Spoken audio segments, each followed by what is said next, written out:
प्यारे मित्रों, नमस्कार एक नए एजुकेशन वीडियो में। और आप सभी को सबसे पहले पीटीईटी एग्ज़ाम के लिए ढेरों सारी शुभकामनाएं और आशा है कि आपका पेपर बहुत अच्छा जाएगा। तो इसके लिए आपको सभी को ढेरों सारी शुभकामनाएं और ऑल द बेस्ट। और चलिए स्टार्ट करते हैं राजस्थान के 25 इंपॉर्टेंट क्वेश्चन बिना टाइम वेस्ट किए, क्योंकि अब टाइम तो बहुत कम बचा है। तो चलिए स्टार्ट करते हैं बिना टाइम वेस्ट किए। और पहला क्वेश्चन देखते हैं कि राजस्थान में पूर्ण मरुस्थल वाले जिले कौन से। 204 ऑप्शन दिए गए। तो क्वेश्चन में पूछा है कि जो राजस्थान में पूर्ण मरुस्थल, पूरे के पूरे मरुस्थल वाला, जो पूरा का पूरा मरुस्थल वाला वो जिला कौन सा है। तो देखिए सभी ऑप्शन में दो दो जिले दिए गए हैं। तो जैसलमेर जोधपुर, जैसलमेर बाड़मेर, बाड़मेर जालोर, या फिर जालोर जोधपुर। तो कौन सा राइट हो जाएगा जो पूर्ण मरुस्थल वाले जिले। तो दोस्तों यहाँ पे जैसलमेर और बाड़मेर ये दो जिले ऐसे हैं जो पूर्ण रूप से मरुस्थल वाले जिले हैं। तो आपका वो ऑप्शन बिल्कुल करेक्ट हो जाएगा। 2 नंबर क्वेश्चन है कि चंद्रावती क्षेत्र किसका प्राचीन नाम था। जो चंद्रावती क्षेत्र था इन चारों जिलों में से किसका प्राचीन नाम था। तो उदयपुर का था, मारवाड़ का था, पाली का था, या फिर सिरोही का था। दोस्तों मारवाड़ में 3 से 4 जिले आते हैं, इसीलिए मारवाड़ सेलेक्ट किया है। तो दोस्तों चंद्रावती था वो किसका था। तो वो सिरोही का प्राचीन नाम था। क्या था? चंद्रावती क्षेत्र था, याद रखना आप। 3 नंबर क्वेश्चन है कि विश्व का सबसे सघन बसावट वाला रेगिस्तान कौन सा है। विश्व का सबसे सघन मतलब घना घना बसावट वाला रेगिस्तान कौन सा है। दोस्तों थार का मरुस्थल था, सहारा मरुस्थल, गोबी मरुस्थल, या फिर अटाकामा मरुस्थल। तो कौन सा हो जाए इसका राइट ऑप्शन। दोस्तों थार का मरुस्थल बिल्कुल राइट आंसर है। विश्व का सबसे सघन बसावट वाला रेगिस्तान है। अब बढ़ते हैं 4 नंबर क्वेश्चन। किस शहर को नीला शहर के नाम से जाना जाता है। नीला शहर किसे कहा जाता है। दोस्तों इससे रिलेटेड क्वेश्चन आता है जो बीएसटीसी में आया था कि सफ़ेद शहर से कौन सा शहर जाना जाता है। तो वो उदयपुर था। तो नीला शहर के नाम से कौन सा जाना जाता है इसमें। तो देखिए 4 ऑप्शन दिए गए थे। उदयपुर है, अजमेर है, जोधपुर है, या फिर बीकानेर है। आपका बिल्कुल राइट आंसर हो जाएगा जोधपुर। सब ऑप्शन बिल्कुल करेक्ट आंसर है। जिन्होंने भी जोधपुर सोचा है उनका राइट आंसर है। नीला शहर जोधपुर को कहा जाता है। अब बढ़ते हैं 5 नंबर क्वेश्चन है कि रेग मरुस्थल किसे कहा जाता है। दोस्तों यहाँ पे रेग मरुस्थल है, ये किसे कहा जाता है। तो पथरीला मरुस्थल को कहा जाता है, चट्टानी मरुस्थल को, सूखे मरुस्थल कहा, या फिर किसी को भी नहीं। तो दोस्तों रेग मरुस्थल कहा जाता है। जो पथरीला मरुस्थल होता है उनको रेग मरुस्थल कहा जाता है, याद रखना। पथरीला मरुस्थल को रेग मरुस्थल भी कहा जाता है। 6 नंबर क्वेश्चन है कि लूणी नदी का पानी बालोतर तक रहता है, कैसा रहता है। नमकीन रहता है, गढ़वा रहता है, खारा रहता है, या फिर मीठा रहता है। लूणी नदी का पानी है बालोतर तक कैसा रहता है, उससे पहले कैसा रहता है और उसके बाद में कैसा रहता है। तो बालोतर तक तो रहता है मीठा, और उसके बाद में हो जाता है कैसा, खारा हो जाता है। तो इसका राइट आंसर है मीठा। जो बालोतर तक तो रहता है मीठा, और बालोतरा से आगे हो जाता है कैसा हो जाता है, खारा हो जाता है। तो इस चीज़ का आप जरूर ध्यान रखें। अब बढ़ते हैं क्वेश्चन नंबर 7। कमलनाथ नामक पर्वत शिखर कहाँ पर स्थित है। याद रखना कमलनाथ नामक पर्वत शिखर तो कहाँ पर स्थित है। उदयपुर में, सीकर में, जयपुर, या फिर कोटा में। 4 ऑप्शन दिए गए, कौन सा राइट आंसर हो जाएगा। सभी क्वेश्चन एग्जाम की दृष्टि से मोस्ट इंपॉर्टेंट है। तो कमलनाथ नामक पर्वत दोस्तों उदयपुर जिले में स्थित है। आपका ऑप्शन बिल्कुल करेक्ट आंसर है।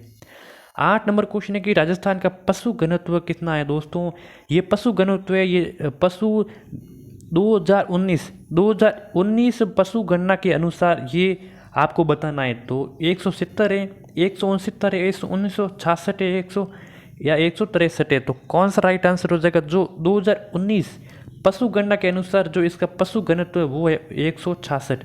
और बात करें 2012 में पशु गणना हुई थी, तो वो कब हुई थी, 2012 में हुई थी। तो उसका पशु जो घनत्व था वो कितना था, 169 था।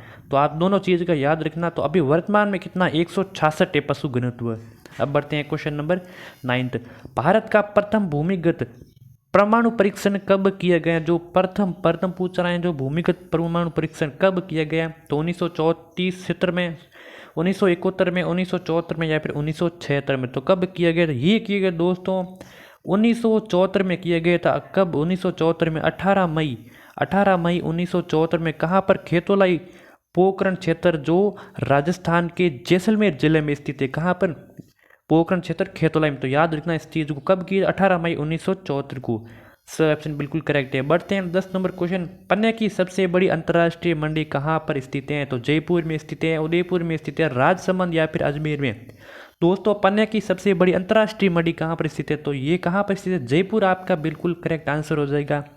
पन्ने की सबसे बड़ी अंतर्राष्ट्रीय मंडी कहाँ पर है, वो जयपुर में है। आपका ऑप्शन बिल्कुल करेक्ट है। 11 नंबर क्वेश्चन है कि राजस्थान की सबसे प्राचीनतम जनजाति कौन सी है। सबसे प्राचीनतम जनजाति राजस्थान की कौन सी है। तो मीणा है, भील है, सहरिया या फिर ग्रासिया। तो सबसे जो प्राचीनतम जनजाति है दोस्तों वो आपकी भील हो जाएगा राइट आंसर। और सबसे अब वर्तमान में जनसंख्या में सबसे ज़्यादा जो जनजाति है वो निवास करती है वो कौन सी है, वो है मीणा। तो फिलहाल इसका राइट आंसर हो जाएगा ब, जो प्राचीनतम जनजाति है वो है भील। अब बढ़ते हैं 12 नंबर क्वेश्चन। रेड सभ्यता कहाँ पर स्थित है? तो भीलवाड़ा में, उदयपुर में, हनुमानगढ़ या फिर टोंक में। तो रेड सभ्यता कहाँ पर स्थित है? 4 ऑप्शन दिए गए, कौन सा राइट आंसर हो जाएगा? तो रेड सभ्यता है वो राजस्थान के टोंक जिले में स्थित है। आपका द आंसर बिल्कुल करेक्ट हो जाएगा।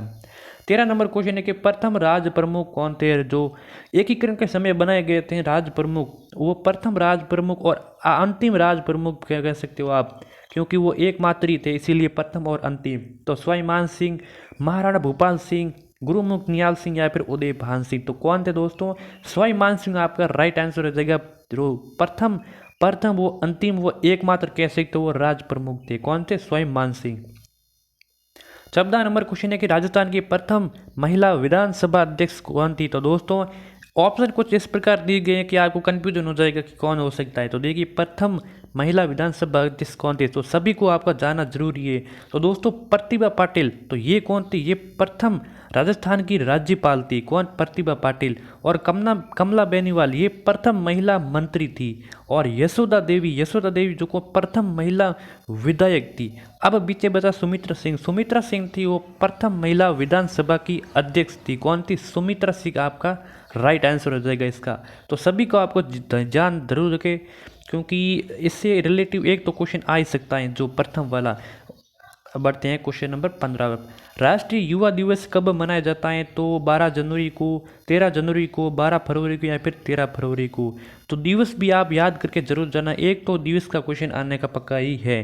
तो राष्ट्रीय युवा दिवस कब मनाया जाता है दोस्तों? 12 जनवरी को मनाया जाता है राष्ट्रीय युवा दिवस, जो स्वामी विवेकानंद की जयंती के अवसर पर मनाया जाता है। क्योंकि इस दिन स्वामी विवेकानंद का जन्म हुआ था, इसीलिए 12 जनवरी को राष्ट्रीय युवा दिवस के रूप में मनाया जाता है। बढ़ते हैं 16 नंबर क्वेश्चन। सर्वाधिक जनजाति वाला जिला कौन सा है? किस जिले में सर्वाधिक जनजातियां निवास करती हैं? तो जयपुर में, डूंगरपुर में, उदयपुर या फिर बारां में। तो कहाँ पे निवास करती है? ये करती है आपके उदयपुर जिले में। स ऑप्शन बिल्कुल करेक्ट आंसर हो जाएगा।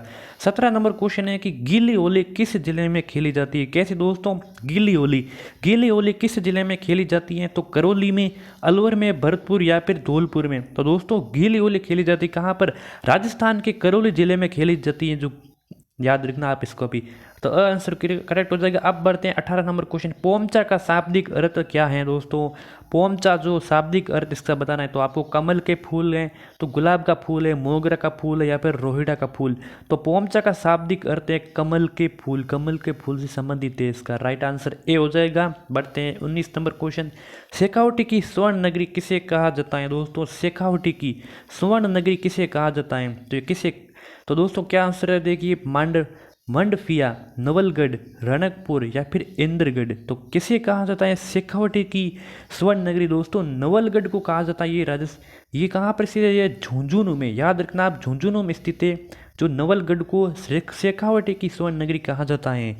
बढ़ते हैं 20 नंबर क्वेश्चन। पटवा की हवेली कहाँ पर स्थित है? किस जिले में राजस्थान के पटवा की हवेली स्थित है? तो जयपुर में, जोधपुर में, जैसलमेर या फिर धौलपुर में। तो कहाँ पर स्थित है पटवा की हवेली दोस्तों?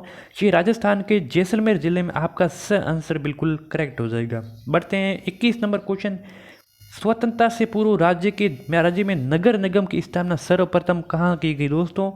यहाँ पे स्वतंत्रता से पूर्व पूछा गया तो राज्य में नगर निगम की स्थापना सर्वप्रथम कहाँ की गई? तो देखिए 4 ऑप्शन है, जयपुर में, उदयपुर में, जोधपुर या फिर कोटा में। तो कहाँ की गई दोस्तों? यहाँ पर आपका राइट आंसर हो जाएगा उदयपुर में की गई थी, जो स्वतंत्रता से पूर्व राज्य में नगर निगम की स्थापना की गई। कहाँ पे? उदयपुर में। अब बढ़ते हैं 22 नंबर क्वेश्चन। राष्ट्रीय पंचायती दिवस कब मनाया जाता है? राष्ट्रीय पंचायती दिवस कब मनाया जाता है? तो 8 मार्च को, 2 अक्टूबर को, 14 नवंबर को या फिर 24 अप्रैल को। कब आयोजित किया जाता है, कब मनाया जाता है? तो ये राष्ट्रीय पंचायत दिवस दोस्तों 24 अप्रैल को मनाया जाता है। आपका लास्ट और आखिरी जो अंतिम 2 ऑप्शन बिल्कुल करेक्ट हो जाएगा। मुख्य सचिव की नियुक्ति कौन करता है? प्रधानमंत्री करता है, मुख्यमंत्री करता है, विपक्ष का नेता करता है या फिर राज्यपाल करता है? जो मुख्य सचिव की नियुक्ति करता है दोस्तों मुख्यमंत्री करता है। कौन? मुख्यमंत्री। याद रखना आप इसको भी। किसको? मुख्य सचिव की नियुक्ति कौन करता है? मुख्यमंत्री करता है। दोस्तों आपका वो ऑप्शन बिल्कुल करेक्ट आंसर हो जाएगा। 24 नंबर क्वेश्चन है कि किस नेता को शेर ए भरतपुर की संज्ञा दी जाती है? दोस्तों यहाँ पे इस चैनल पे आपके राजस्थान जीके के मोस्ट इंपोर्टेंट क्वेश्चन कराए जाते हैं, इसीलिए चैनल पर नए तो जरूर सब्सक्राइब करें, क्योंकि आगे भी आपको राजस्थान जीके इंपॉर्टेंट क्वेश्चन आपको मिलते भी रहेंगे, चाहे आप किसी भी एग्जाम की तैयारी क्यों न कर रहे हो। तो चलिए इसका राइट आंसर कौन सा जाएगा? किस नेता को शेर ए भरतपुर की संज्ञा दी जाती है, या फिर भरतपुर का शेर किसे कहा जाता है? तो गोपीलाल यादव को, गोकुल चंद्र वर्मा को, रमेश स्वामी को, या फिर किशन लाल वर्मा को? तो दोस्तों शेर ए भरतपुर गोकुल चंद्र वर्मा को कहा जाता है। आपका वो ऑप्शन बिल्कुल करेक्ट आंसर हो जाएगा। गोकुल चंद्र वर्मा को शेर ए भरतपुर की संज्ञा दी जाती है। 25 नंबर और हमारा आखिरी क्वेश्चन दोस्तों, डाबी कांड का संबंध किस रियासत से है? तो टोंक से है, भरतपुर में, झालावाड़ से, या फिर बूंदी से? जो डाबी कांड हुआ था वो किस जिले में हुआ था, किस रियासत में हुआ था? तो दोस्तों किस रियासत में हुआ था? ये हुआ था आपका द आंसर बिल्कुल करेक्ट हो जाएगा, बूंदी में। याद रखना आप, डाबी कांड कहाँ हुआ था? बूंदी में होता, इससे संबंधित, बूंदी रियासत से संबंधित है। तो ये कुछ इंपॉर्टेंट 25 क्वेश्चनों की हमारी सीरीज संपन्न होती हुई। अब इसमें से आपको बताना है कि आपके राइट आंसर कितने होते हैं। चलिए एक और मिलते हैं नेक्स्ट वीडियो में। आगे भी राजस्थान जी की आपको दोस्तों इस चैनल पर मिलते रहेंगे, इसीलिए चैनल को सब्सक्राइब करके नोटिफिकेशन को ऑन कर देना, और मिलते हैं नेक्स्ट वीडियो में। चलिए।